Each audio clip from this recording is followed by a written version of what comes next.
All right, so this lesson on other characteristics of functions. We're looking at a number of people at the pool over the hours since the pool has opened.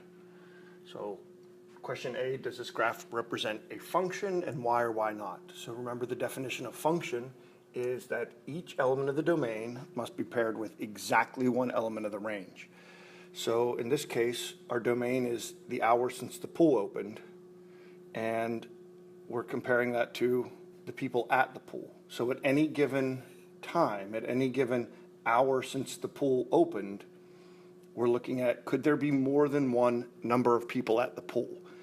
And common sense would say no. But remember, with a graph, we also have the method, the vertical line test. So if you take any vertical line and move it horizontally across your graph, as long as you never hit two or more points at the same time, then that is a function. So this one does represent a function. And again, whenever we are identifying or explaining, justifying that a graph or a relation does represent a function, we just give the definition to support that. So why or why not? Each element of the domain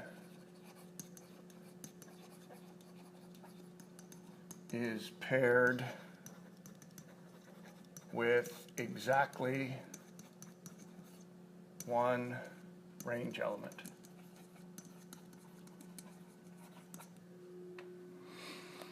Okay, part B, write a statement using function notation for the point 2, 200.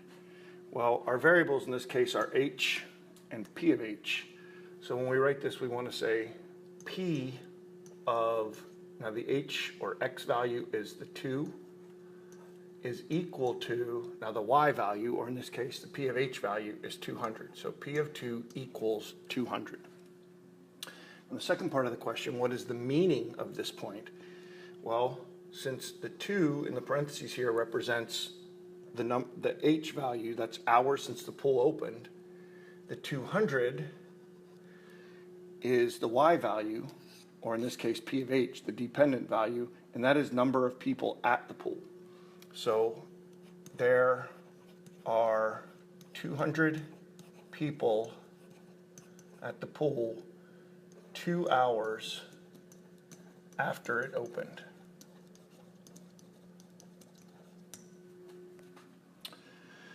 All right, question C, there are 2 intervals of h when the function is increasing.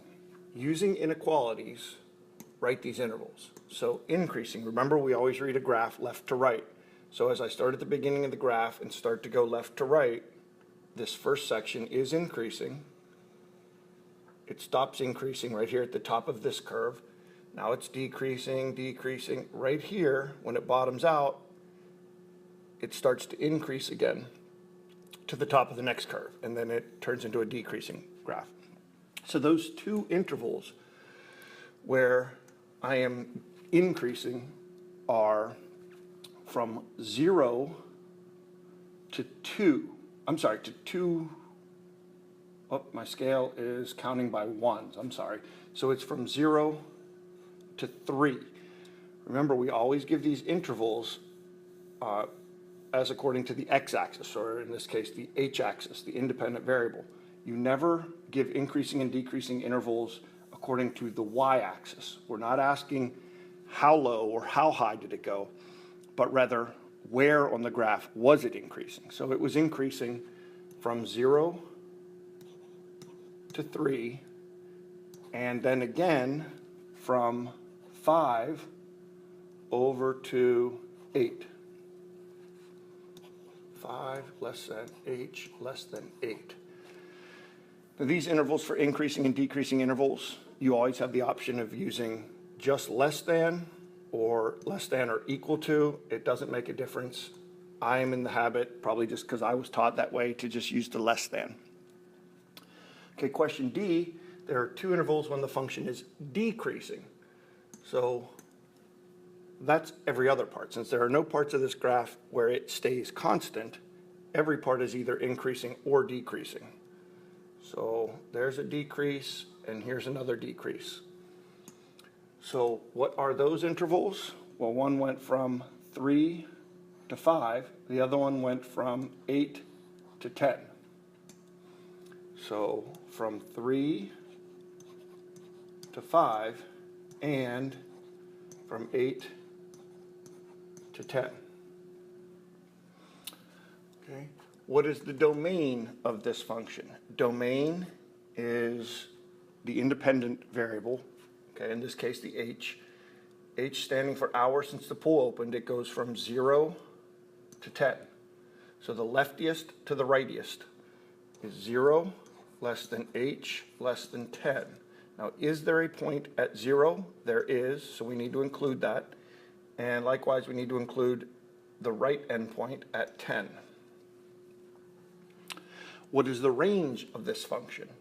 For range, we want to go from the very bottom, which was 0. It happened twice, but that doesn't matter. We just need to know what the lowest value was, to the highest. The highest was 300. So the range, it goes from 0.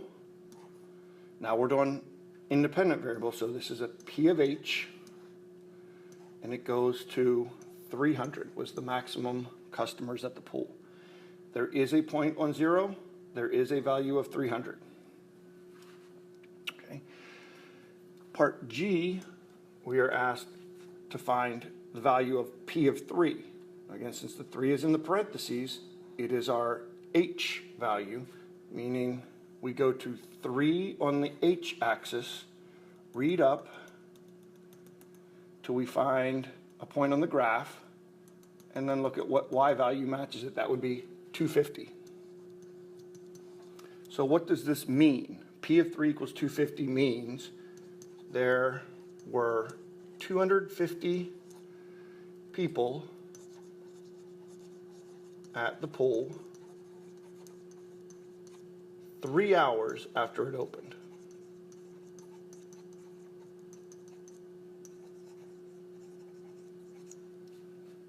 Okay. What 4 values for H will make the statement P of H equal 200 be true? Well, we're looking now for a Y value or P of H value of 200. So when I read up on the dependent axis, find 200.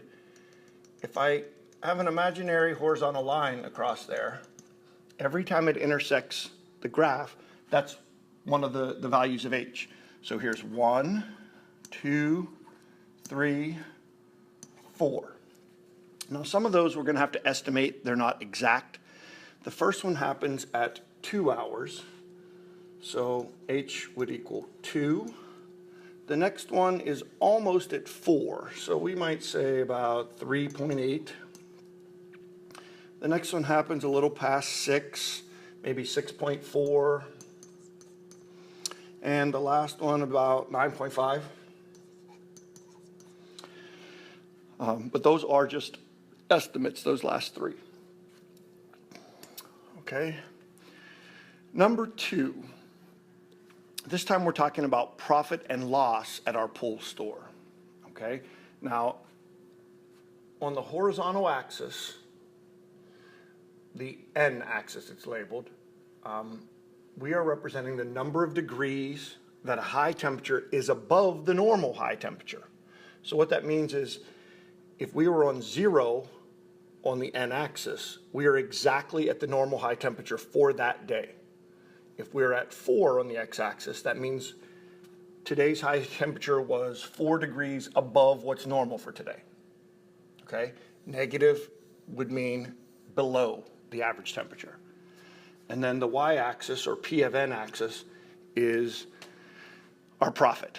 Okay? So anytime I'm below 0 there, it will mean I lost money. So part A, write an inequality for the values of n for which the function P of n is increasing. So again, I want to find the section of this graph increasing. We read left to right. So starting here, I am increasing, increasing, increasing, increasing, increasing to the very top, and it stops and never increases again. So those values, it starts at, let's see what our scale is. The x-axis is counting by 2s, so that's from negative 14 to positive 10.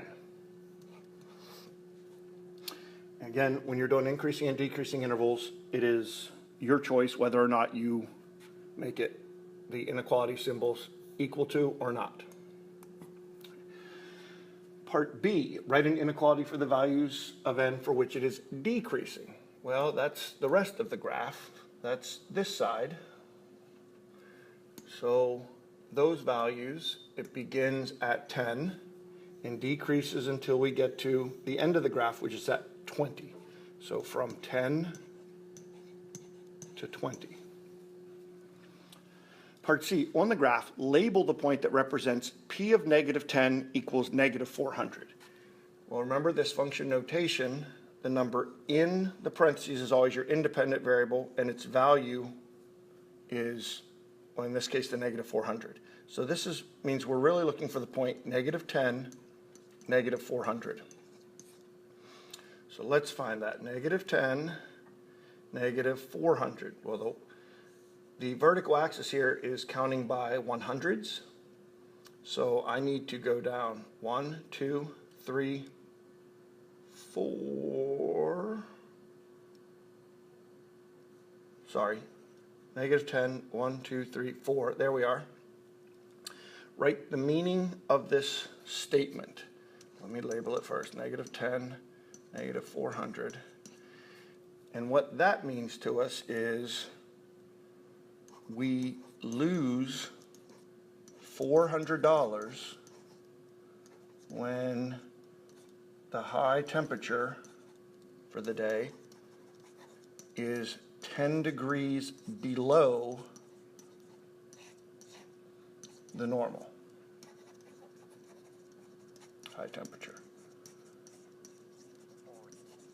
Okay, so when it's 10 degrees below is because this negative 10, and we're losing $400 because of the negative on the 400. Okay, part D, write the point whose coordinates are 2, 300 in function notation. So the reverse order of the last problem we did. So now this will be written as P of 2 is equal to 300.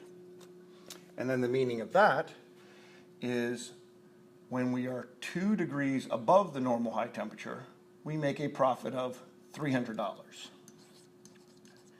Our profit is $300 when the high temperature is 2 degrees above normal. And the last one, part E, write the point whose coordinates are negative 2, 100 in function notation. What is the meaning of that point? Okay, so this one, we take the x value included in the parentheses, so P of negative 2 is equal to 100. The meaning of that then would be our profit is $100, since that is the y value, when the high temperature, high temp is 2 degrees, again, since it's negative, this is below the norm.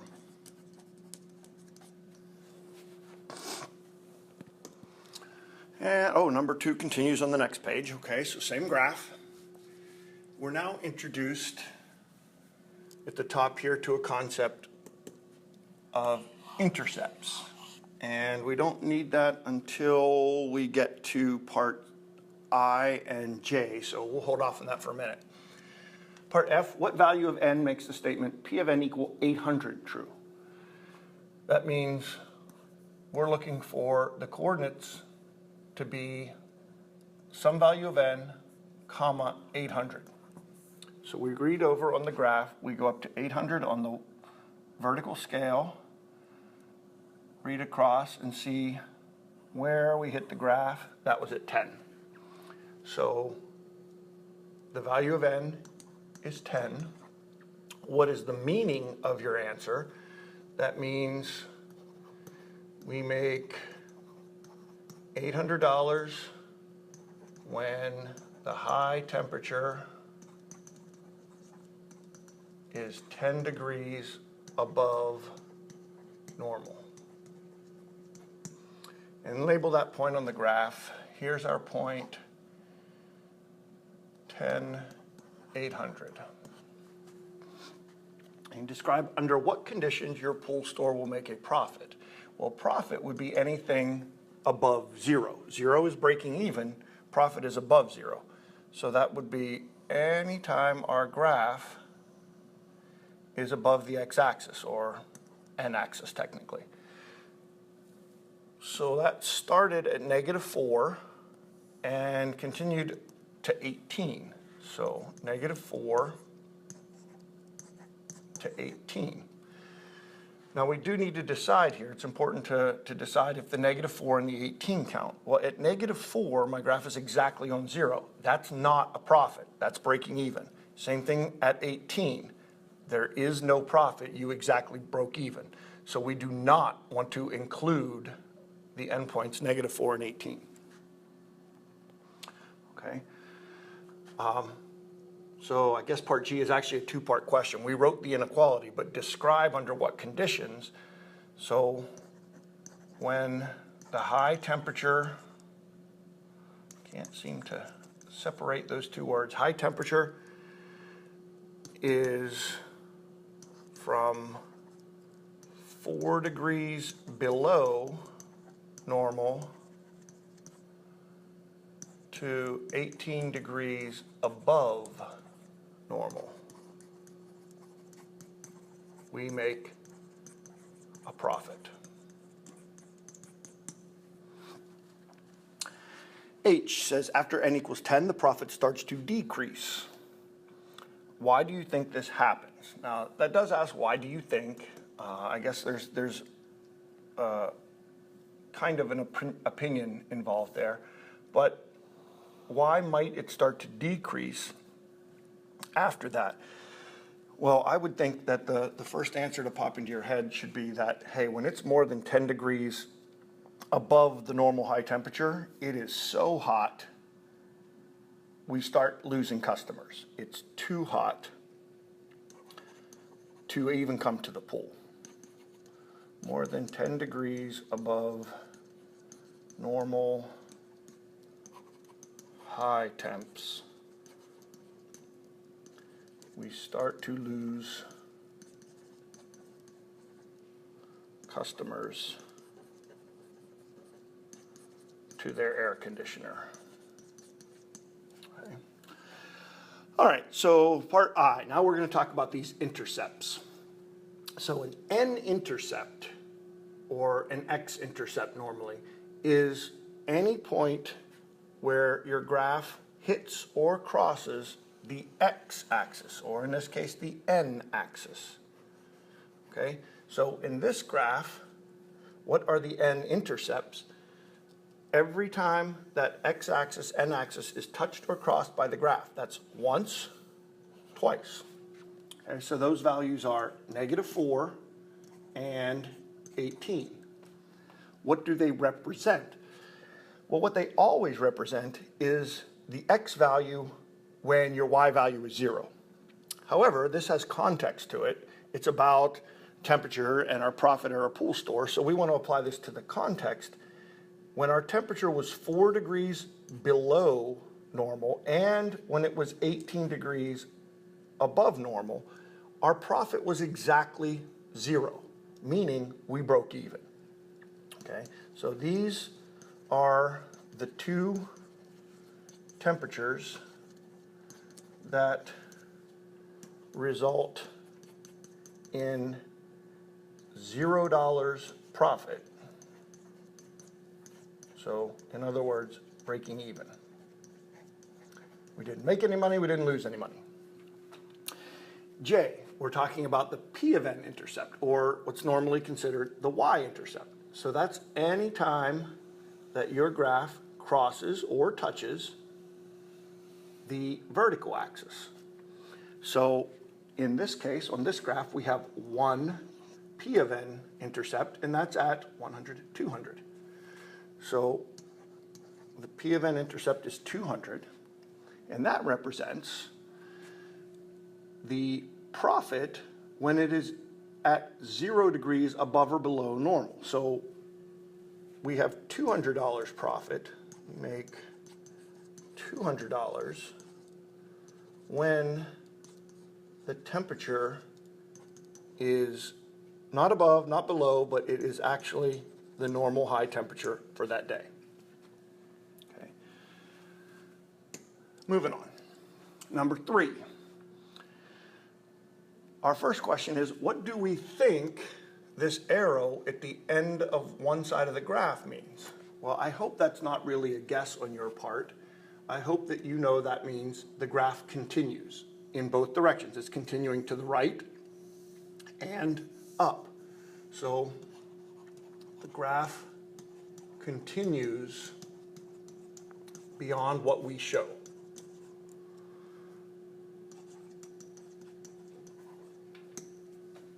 Okay. Is the function continuous or discrete? Now be careful, this word continuous does not mean what we set up here, that the graph continues. Those are different meanings. A graph being continuous means there are no jumps. Okay, so continuous would mean no jumps. Discrete means it's not connected, that there are just separate points. So we, looking at this graph, have one that is continuous. It does not jump. It is one motion. I can draw it all at one time without picking up my pencil. Okay, so this is continuous.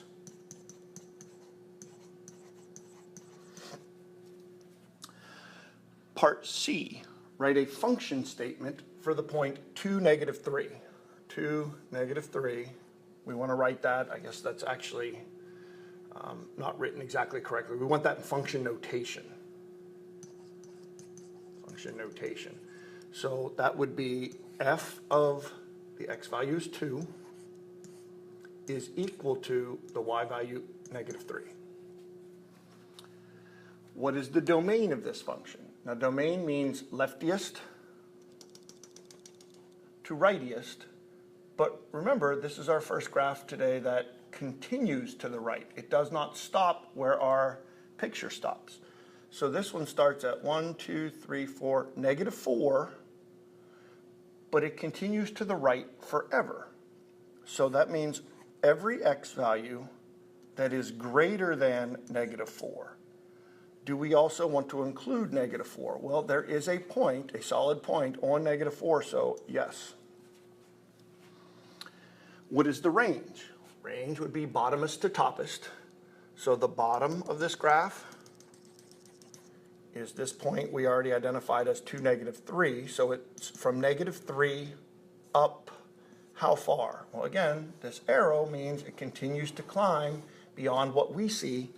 So the f of x values, or the y values, are everything above -3 and including -3. What are the x-intercepts of the graph? X-intercepts, points where the graph touches the x-axis. Well, here's your x-axis. Graph touches once, twice. So that's at -3 and 4.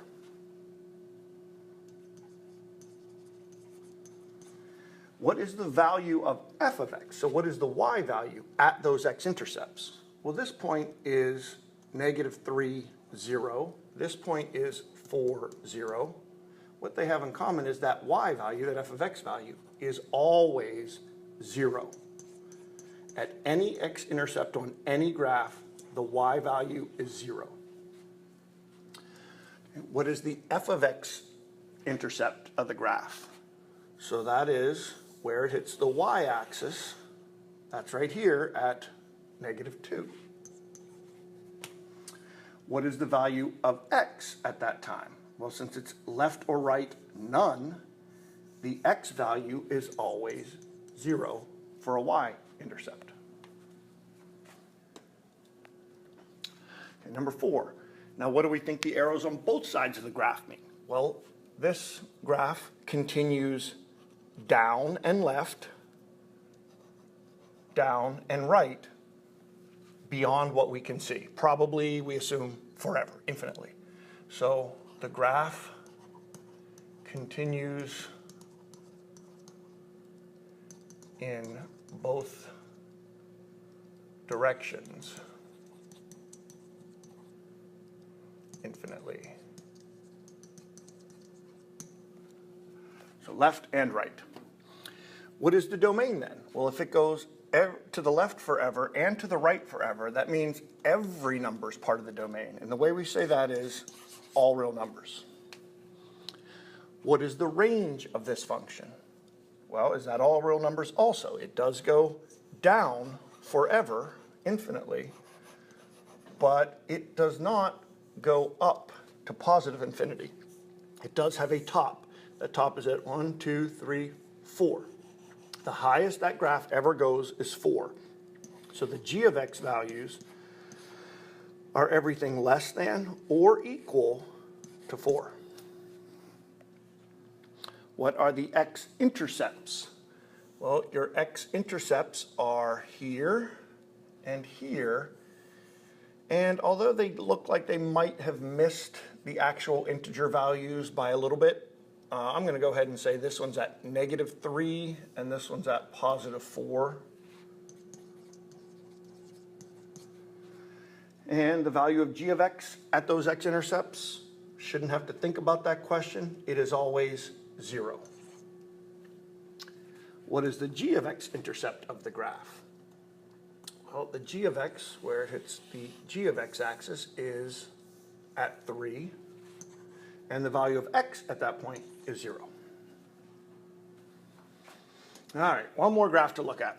Number 5, which looks much like, I think that's the same graph, huh?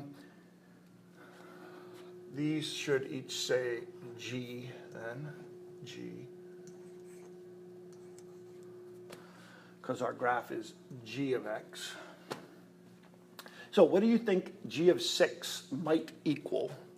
Well, that's beyond the edge of our graph. If we go 1, 2, 3, 4, 5, if we continued our graph out here to 6 and said, okay, well, this pattern is supposed to continue, I'd be somewhere down here about -9 or -10. Okay, your explanation is just, I'm not going to write anything there. You can put that in your own words, but that's, the pattern is, it continues to decrease from the x value of 1. So if we continued that through past 5 and through 6, the pattern says we'd be somewhere around -9 or -10. Do we think g of -10 has a value? Well, this arrow says, yes, it probably does. We should continue the graph. It's way beyond our picture, but yes, we should probably say that has a value. And again, it's because your explanation can be put in your own words, but this arrow indicates that the graph continues both left and down continuously, forever. On what interval is the function increasing? Remember, graphs are always read, okay, so yes, we know that we always read left to right. So it is increasing on the entire left side. This graph kind of breaks itself in half right here when the x value is 1. So everything before 1 is increasing. So we say that by saying x is less than 1. On what interval is it decreasing? Well, it's everything to the right of that dotted line I drew, so when x is greater than 1. And lastly, on the graph, locate the points that correspond to g of 3 is 2, g of -4 is -3. Okay, so those are the points. G of 3 is 2. That's the point 3, 2. And g of -4, 1, 2, 3, 4, is -3, 1, 2, 3. There's -4, -3. So it's done.